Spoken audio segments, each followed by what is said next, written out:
as pessoas ficam falando assim: por que vocês atacam o Leniel? Por que vocês ficam atacando o pai do menino? E é aqui que eu gostaria de chamar a atenção de vocês para essa inversão de valores. Porque a pergunta é: quer dizer que a gente responder aos ataques, enquanto Monique está lá presa sem poder responder a esses ataques? Responder aos ataques é atacar? Porque quem ataca a ex-esposa desde o começo de tudo, né? Desde que foi aprendendo lá com o amigão Sigmar e companhia, da segurança pública que ele tem, até da justiça, contatos que ele tem, é o ex-marido da professora Monique, quem a ataca sempre, impiedosamente. Inclusive, essa prisão da Monique, né, que ela está presa desde julho do ano passado, ela aconteceu por vontade do assistente de acusação, que também é o pai do pequeno Henri. Porque, na verdade, o Ministério Público nem teve coragem de ir lá na 7ª Câmara do Rio de Janeiro se pronunciar. Então, uma coisa que eu queria deixar bem claro, né?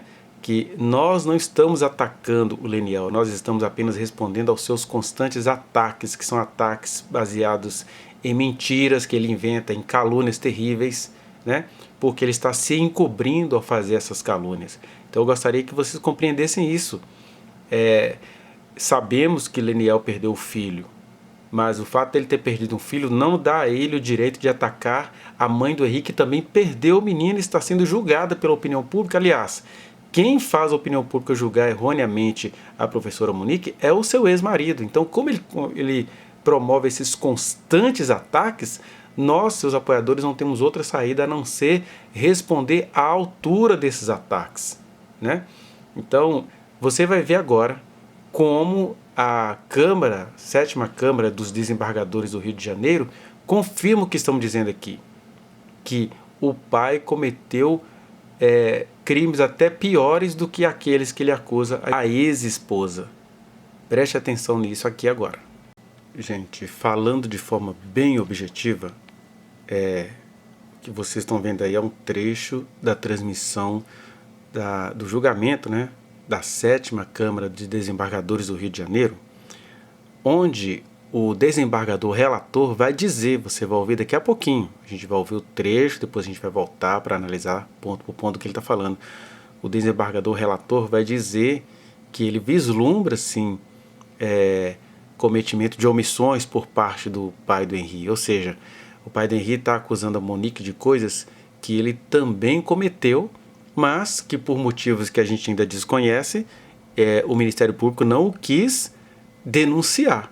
Mas existe aí, de maneira até sutil, mas existe o reconhecimento dos desembargadores da 7ª Câmara do Rio de Janeiro, principalmente o desembargador relator, de que o pai cometeu, sim, crimes, violação de direitos em relação a Henri, iguais ou até piores do que a mãe, porque ele presenciou o menino passando mal, ele ouviu o menino falando que o tio Jarim tinha machucado ele ouviu o Henri falando que ele estava triste porque o tio tinha feito alguma coisa com ele. Quer dizer, ele ouviu isso, coisas que a Monique não ouviu. Mas vamos ouvir primeiro o posicionamento aí do desembargador. Se a sua manifestação, o Ministério Público, não denunciar alguém, sua escolha não contamina a determinação de denunciar terceiros pelo mesmo fato. Caberá ser diligência administrativa do próprio parqueiro, que são feitas. Eu não estou adentrando aqui se existem indícios de omissão relevante ou tão relevante quanto da acusada Monique para o pai da criança. Já que a própria denúncia começa a relatar que ele, embora a criança vomitando, a criança extremamente agitada, será que ele não teria também dever de agir, tal qual Monique? Isso é problema do Ministério Público. Se ele não acusou, se ele não imputou, e se houver omissão, isso deverá ser perquirido na instância administrativa do Ministério Público. Nós, enquanto julgadores, não podemos ir além, igual o sapateiro não pode ir além da sola, também não podemos ir além do que está colocado na imputação. Então, não sei se vocês compreenderam, ele até começa falando, olha, os desembargadores, eles têm um limite para agir, que aí ele compara a ação dos desembargadores como o limite sendo a sola do sapato, né? Ele não pode ultrapassar a sola do sapato. Querem dizer assim, se o Ministério Público viu cometimento de violações por parte do Leniel e não o quis denunciar, isso tem de ser feito por parte das defesas, né, de Monique no caso, isso tem de ser feito lá na administração do Ministério Público.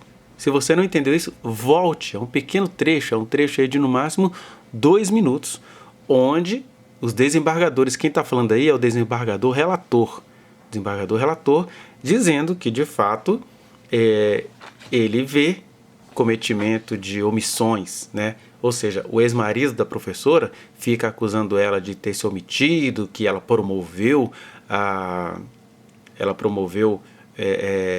morte do menino porque ela se omitiu, quando na verdade ele presenciou coisas e ele não quis, digamos assim, se manifestar. E o pior, o Ministério Público, em um conchavo aí que a gente não conhece, preferiu não denunciar esse pai. E na verdade, quando a gente vai escutando esse julgamento, que aconteceu no dia 27 de junho de 2023, ou seja, poucos dias antes da Monique voltar para a prisão, que foi um julgamento, tem algumas coisas curiosas aí, para a gente entender as dinâmicas de como isso funciona. As pessoas falam assim, por que você fica falando mal do pai do menino, ele é vítima? É porque o pai do menino que é vítima acaba deixando de ser vítima na hora que ele começa a violentar psicologicamente, a diminuir e a difamar a professora Monique diante do público. Quer dizer, eu sou vítima, aí a partir disso eu passo a cometer crimes contra uma outra vítima. Eu não teria de ser investigado nisso, não? Então é para isso que a gente quer chamar a atenção de vocês. Mas não sei se vocês perceberam, ficou muito claro que o desembargador reconhece, ele até cita, ele viu o menino vomitando, viu passando mal, e ele reconhece que houve omissões por parte do pai, mas que o Ministério Público não quis, ele diz essa frase, o Ministério Público não quis investigar. Mas o Ministério Público deveria investigar o Liniel, o Ministério Público deveria ter quisto investigar a babá, não sei por que até agora essa babá está solta, né? Tem uma coisa curiosa nesse julgamento, é que o Ministério Público não fez a sustentação nesse julgamento, né? Houve sustentação apenas do advogado do Leniel, ou seja, houve sustentação ali para pedir a Monique para voltar para a prisão, né? Que é uma prática que acontece nos tribunais, que é o advogado que vai sustentar a tese, né? Houve essa sustentação só por parte dos advogados do Leniel. O Ministério Público parece que tem um acordo aí, né? O Ministério Público não compareceu, disse que não faria a sustentação, mas quem fez a sustentação foram os advogados do pai do menino, ou seja, é uma vitória única e exclusiva do senhor Leniel, né? Contra a sua ex-esposa, porque é isso que a gente precisa entender. Nesse processo, além de não estar comprovado que Monique participou ativamente da morte do Henri, e que ela não está comprovado, inclusive, nem que ela se omitiu, está comprovado que ela é uma excelente mãe, ao mesmo tempo, eles preferem julgá-la como se ela tivesse se omitido, como se ela tivesse torturado o menino, como se ela tivesse vislumbrando vantagem financeira, e na verdade está provado que nada disso aconteceu, né? Mas estrategicamente então o Ministério Público não se manifesta e a gente vai vendo que essa nova prisão da Monique, né, que no começo de julho agora vai fazer 1 ano, ela é uma vitória exclusivamente de um ex-marido que está tendo por parte do Poder Judiciário a licença macabra de atentar contra uma ex-esposa completamente inocente, né? Uma segunda coisa curiosa nesse julgamento é que seria muito fácil as defesas desmancharem o discursismo do advogado Leniel, né, que é o Dr. Cristiano Medina.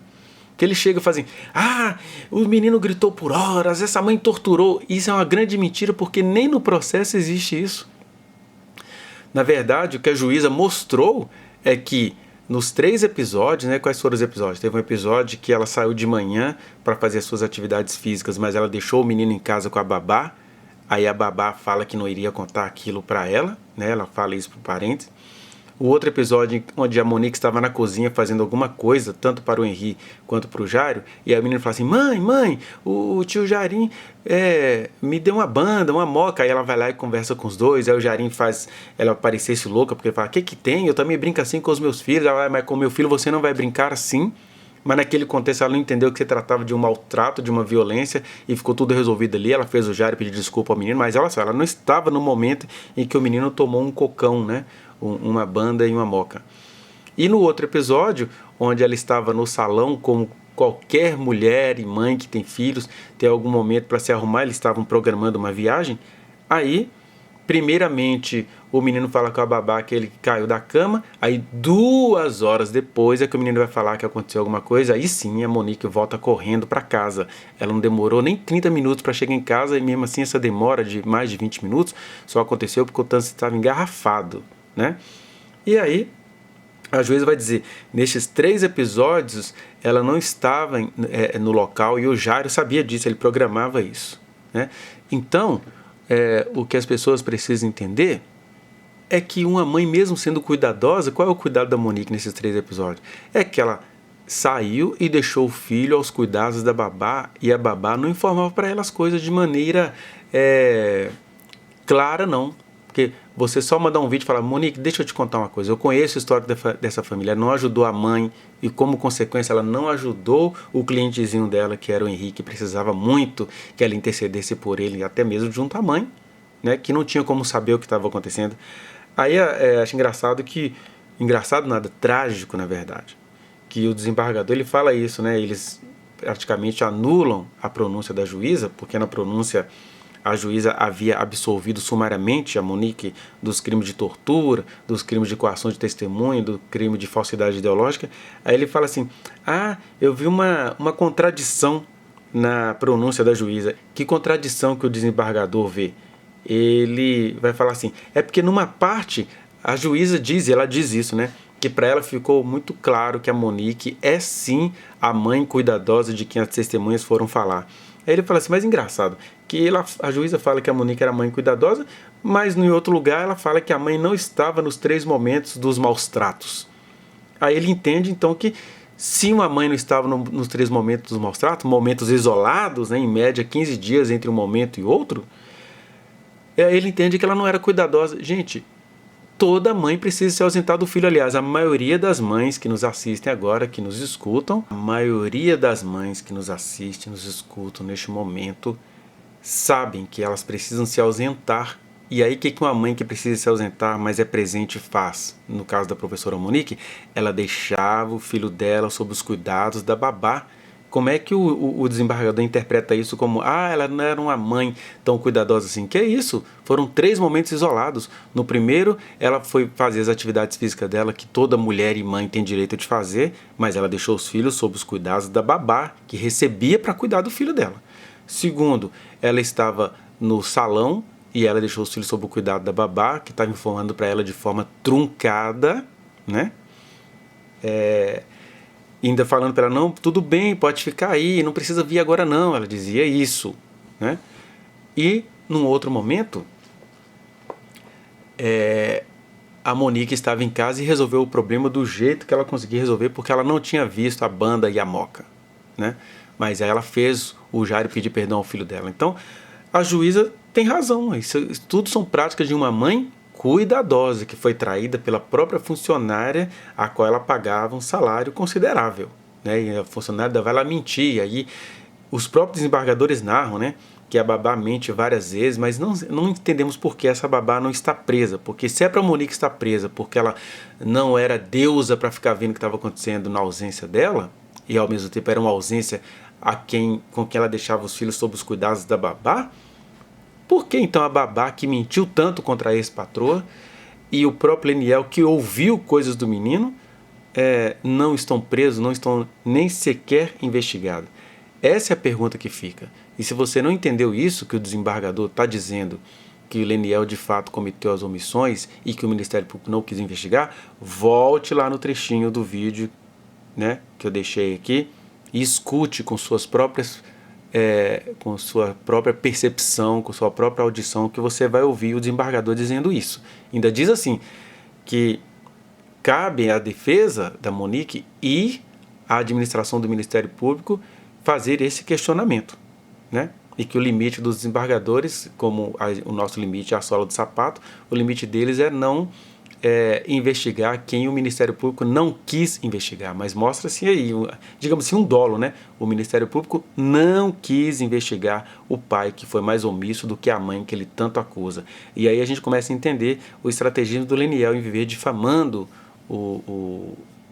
a sua ex-esposa, né? A mãe do seu filho. Ele vive difamando ela, que é para fazer o público esquecer de que ele foi muito, mas muito mais omisso do que a mãe do Henri. E a mãe do Henri, na verdade, ela está sendo acusada de omissão, mas ela nem sabia que essas coisas aconteciam, ela foi saber depois. E nesse sentido eu quero deixar você com um trecho de um vídeo que a gente tinha feito ainda em janeiro de 2022, onde o irmão da professora, ele vai narrar algumas coisas que nos chamam bastante atenção.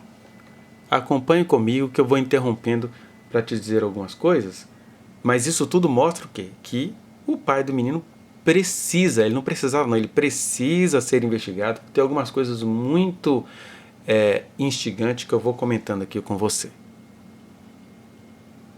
Nesse dia do hospital, mais tarde nós fomos ao IML, para que na verdade estávamos em casa, na minha casa em Bangu, e a Monique falou que iria para a igreja. E eu falei assim: Monique, você não vai sair dirigindo hoje sozinha, não vai. Então, para onde você for, eu vou estar ali contigo, eu vou dirigir, me fala o que você quer que eu faça. E a gente ficou meio relutante, ela chorando e ela falando que precisava sair. E eu falei assim: não, Monique, só vai sair se eu sair junto. Ou seja, o irmão dela vislumbra que ela estava tão desesperada sem saber o porquê o filho tinha morrido, mas basta perder um filho de 4 anos a quem ela tanto amava, para qualquer mãe ficar desesperada. E ele percebeu ali, né, e ela vai até contar no depoimento dela depois, que ela ia tentar suicídio em um daqueles viadutos por onde ela passava, né? Consegui convencê-la, estávamos a caminho da igreja que ela frequentava no recreio.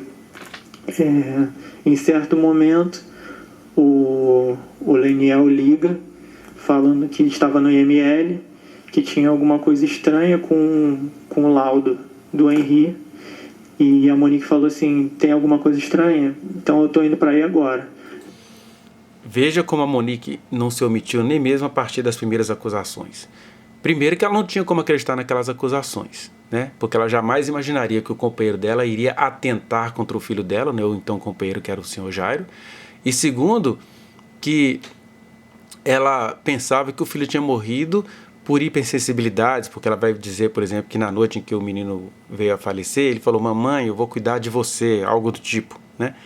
Então, mas ela está assim: estão descobrindo algo errado no corpo do menino, vamos embora, vamos lá no necrotério. Então, ela não se omite, ela não se esquiva, né? Ela vai lá encarar tudo, porque ela é uma mulher autêntica desde sempre. Eu não sei porque dizem que ela é dissimulada, sempre que ela é muito autêntica e objetiva na busca da verdade e em assumir a própria verdade. Ela: Brian, bota no GPS aí pra gente ir pro IML. Então a gente desviou nosso caminho, fomos até o IML. Chegando no IML, eu deixei a Monique e a minha namorada na porta, fui estacionar o carro. E quando chegamos lá, já estava lá o Leniel, obviamente, como ele tinha ligado de lá. E ele estava com algumas pessoas da família dele e um homem lá que estava com o laudo na mão, lendo esse laudo pra gente. E eu achei que fosse, inclusive, um funcionário do IML, porque eu não conhecia. E mais tarde fui saber que era o Sigmar, né? Aí entra a figura que deveria ser investigada com mais detalhes, chamada Sigmar. Quem é o Sigmar? Sigmar é um policial civil, amigo de igreja lá do Leniel, e eu já disse isso para vocês em outros vídeos, né? É curioso que um marido cristão evangélico, quando vai se separar, ele sempre arruma algum coleguinha da segurança pública e eles começam a dar dicas sobre como fazer. E aí o Brian vai dizer, né? O Brian aí é o irmão da Monique, ele vai dizer que ele até achava que ele era alguém lá do necrotério, alguém da segurança pública, né, da perícia, porque ele estava escrevendo no laudo. Olha só, já tinha um laudo pronto. E nós ficamos sabendo com a passagem do tempo que esse laudo que o Brian ouviu a leitura dele já pronto, é um laudo, na verdade, do corpo de um outro menino, menor do que o Henri, com cores diferentes, que usava fralda, né, com cor, né, etnia diferente, uma criança de mais ou menos 2 anos. Ou seja, eles já estavam pegando um outro laudo que era viciado para dizer que tinha laceração hepática no menino. Isso tudo, gente, tinha de ser investigado. Isso tudo mostra a inocência da Monique, como ela realmente foi ludibriada aí por esse amigo pessoal do Leniel, que é interessante, né? Tudo rápido, já tinha um amigo ali do lado resolvendo as coisas. E é esse Sigmar quem aconselha a Monique, ó, vai cuidar do enterro que a gente vai cuidar da questão do necrotério. E ali dentro, né? Eu que atendo pessoas e sei como maridos evangélicos que estão em processo de divórcio agem, que é exatamente do jeito que o Leniel age. Ele fala, ela me traiu. O que ela me traiu? É porque ela começou a conhecer uma pessoa antes do processo ser consumado no cartório, o divórcio ser consumado no cartório, sendo que o próprio Leniel sempre teve outras mulheres, né? E aí, agora a mulher vira adúltera porque ela conheceu alguém antes de finalizar a documentação no cartório, sendo que o casamento já havia se finalizado há tempos, há muito tempo, né? Então, esse Sigmar, ele foi que, enquanto Monique estava lá inocentemente tentando cuidar da questão do enterro, do velório, ele foi que criou essa questão de, tem alguma coisa errada no corpo do menino. E aí, já para deixar a família desnorteada, atordoada, e ao mesmo tempo que a Monique estava atordoada e desnorteada, ela confiava no Leniel, né? Veja para você entender como que ela confiava nesse ex-marido dela. Ele era o Sigmar, o amigo do Leniel. E falando lá sobre ele e o Sigmar lendo, né, falando sobre o que estava escrito no laudo, sobre a laceração hepática, a ação contundente, e fazendo inclusive alguns pontos a caneta no laudo. Por isso que eu achei que fosse um funcionário. Olha que interessante, o Sigmar, amigo pessoal do Leniel, fazendo alterações no laudo, e ele nem é um perito. Que alteração é essa? É porque já era um laudo encomendado, né? Um laudo que estava sendo aproveitado. Então, quando esse laudo saiu, a gente começou a estranhar. Como assim? Uma laceração? O que poderia ter causado isso? Mas como eu não tenho esse conhecimento, a gente deixa isso para a mão de quem está trabalhando com isso. Então, naquele momento do IML, ele leu aquele laudo, nós ficamos conversando sobre aquilo, e em certo momento, eu não sei se alguém tinha que reconhecer o corpo do Henri, foi alguma coisa desse tipo. E até uma prima do Leniel, se não me engano, ela chega e fala assim, Monique, vai lá ver que é seu filho, vai lá ver. E eu falei assim, eu e minha namorada, Monique, é melhor não, cara, é melhor não, porque é uma cena que você nunca vai esquecer. Entendeu? Eu não sei como estava o Henri lá, não sei se ele estava em cima de uma bancada, se ele tinha alguma coisa no corpo já de perícia, né? Não sei também, mas eu falei assim, Monique, não vai, porque não é essa lembrança que você vai querer ter do seu filho. Então, ela não foi, e algum tempinho depois... É importante observar isso, né? A situação complicada de uma mãe diante de uma criança que já tinha sido manuseada, tanto pelos médicos do Hospital Barra d'Or, quanto pelo pessoal da perícia, né? As pessoas falam assim, lá vai você falar mal do hospital, agora a culpa é do hospital. Não, a culpa não é do hospital, mas há situações que a população que acusa a Monique deveria prestar atenção nessas questões. Olha só, o Barra d'Or é um hospital de elite, que não tinha por costumes atender crianças em situação, por exemplo, talvez um hospital municipal vive atendendo crianças que tomam tiro de bala perdida, que é acidentado e tudo. Isso não acontece com crianças que moram na elite.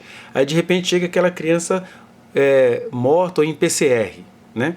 E aí o hospital age de maneira desesperada, até por não ter prática mesmo, não ser uma prática cotidiana de um hospital chique como o Barra d'Or.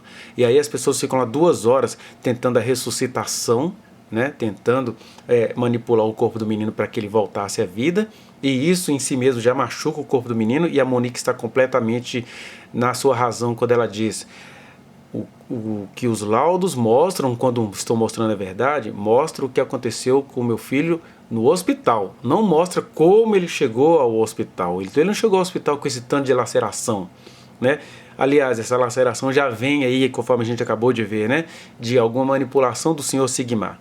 Aí as pessoas falam assim, vai falar mal do hospital. Mas olha só, é estranho, são estranhas algumas questões.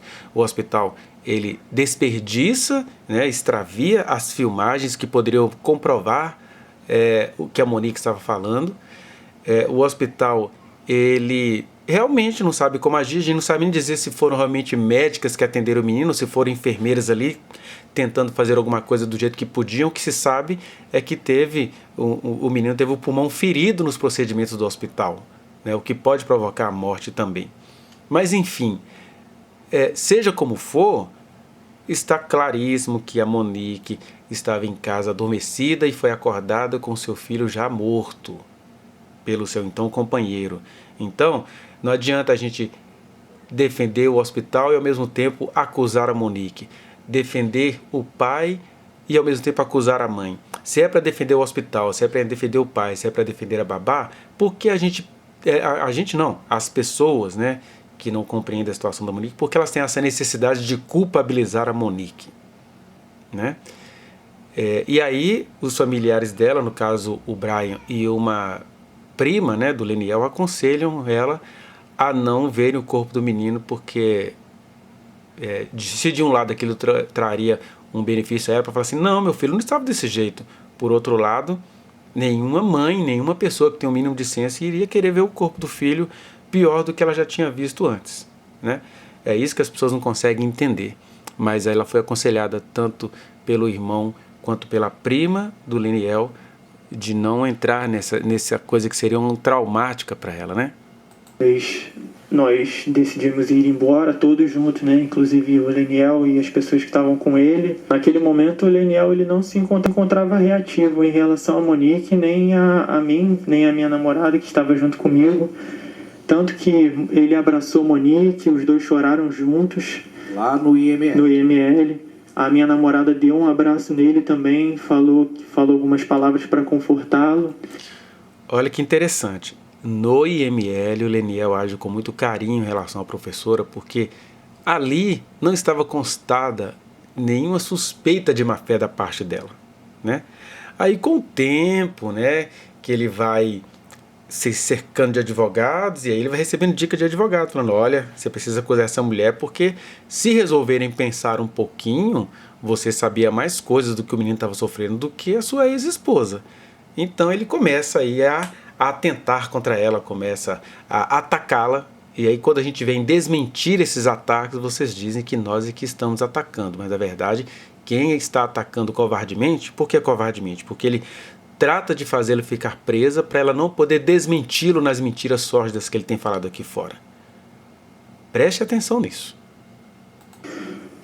Então naquele momento não houve nenhuma alteração em que ele acusou um ou outro, nada do tipo. Eu vou deixar você agora com um pequeno comentário que eu fiz em janeiro de 2022 sobre o depoimento do Brian, que é o irmão da Monique, mostrando que de lá para cá, o que a gente observou e o que a gente pontuou é que vem se comprovando. Olha só, Monique não titubeou quando ela entendeu que alguma coisa estava errada com o corpinho do menino. Quando alguém fala assim, olha, você está indo para um lugar, mas acho que ela estava indo para a igreja rezar, alguma coisa assim. Aí alguém fala, olha, está tendo uma suspeita, aí ela muda de direção, Brian. E aí ela foi prontamente ao hospital. Ela não tinha nada a esconder, ela nem sabia o que estava acontecendo, né? E aí vejam o que é sedução, num bom sentido, no sentido da preocupação. E como ela acreditava no Jairinho, ela acreditava no discurso sedutor dele, que aqui no caso é o irmão e a cunhada dela, né? O irmão e a namorada, que dizem para ela, não vai ver o corpo do seu filho, não é bom. E até ainda bem, né? Porque se ela fosse lá ver, iria usar isso contra ela. Olha que mulher fria, foi lá ver o corpo. Que mãe que quer ver o corpo do filho? Não, a mãe quer guardar uma boa imagem do filho. Aí ela seguiu o conselho do irmão e não foi. Por outro lado, no sentido processual, ela ficou com a desvantagem de não ter certeza das coisas que eles estão falando lá, que ela poderia aproveitar para examinar e tudo. Mas eu concordo que ela já está pré-julgada. e o que ela fizesse ou deixasse de fazer, tudo pesa contra ela. As pessoas sempre falam assim, por que vocês ficam atacando o pai do Henri? E aí a nossa resposta é sempre essa, quer dizer então que responder aos ataques do senhor Leniel é atacá-lo? Porque quem ataca desde sempre a mãe do Henri é o ex-marido dela, o senhor Leniel. Então, nós que estamos aqui fora, enquanto ela permanece presa, sendo atacada de maneira covarde, nós precisamos responder à altura esses ataques gratuitos que ele comete contra ela, né? E é isso que a gente precisa entender, essa inversão de valores, de ver um ex-marido praticando crimes contra a professora inocente, presa, que também perdeu o filho igual a ele está angustiado, mas não existe angústia que justifique um crime de calúnia, de injúria, de difamação, de mentiras sórdidas, que é o que ele pratica contra ela, e o nome disso é atacar. Atacar, quem está praticando ataques é o Leniel, e é um ataque covarde porque a mulher está presa, ela não pode nem se pronunciar lá dentro, né? E aí a gente faz o que a gente pode fazer aqui fora e nós estamos sendo acusados de estar atacando o pai do menino, né? E quem concorda com a gente que ele é quem ataca é a própria 7ª Câmara de Desembargadores do Rio de Janeiro, que mesmo eles atendendo um pedido do pai do menino de manter a Monique acusada e presa, eles deixaram bem claro que na concepção deles, né, e quem diz isso é o relator do caso, o desembargador que relata o caso, ele diz, olha, o pai do menino também fez coisas iguais e por que não dizer até piores, porque ele tinha mais informações do menino do que a mãe, para que a gente veja as coisas sem paixões, mas com muita verdade, ainda que não seja uma verdade que a gente gostaria de ouvir, mas é a verdade dos fatos. Então nós gostaríamos que vocês entendessem isso. Responder ataques não é atacar. Responder ataques é responder a ataques. É proteger quem está sendo atacada de forma covarde, que é a Monique que está sendo atacada de forma covarde. E esse aí, ó, é quem a está atacando de maneira covarde. Preste atenção. Vá no link que está aqui na descrição e acesse a reflexão na íntegra. Não se esqueça de dar o like nesse trechinho de vídeo, compartilhá-lo e se inscrever neste canal, apertar o sininho para você receber as notificações. Muito obrigado.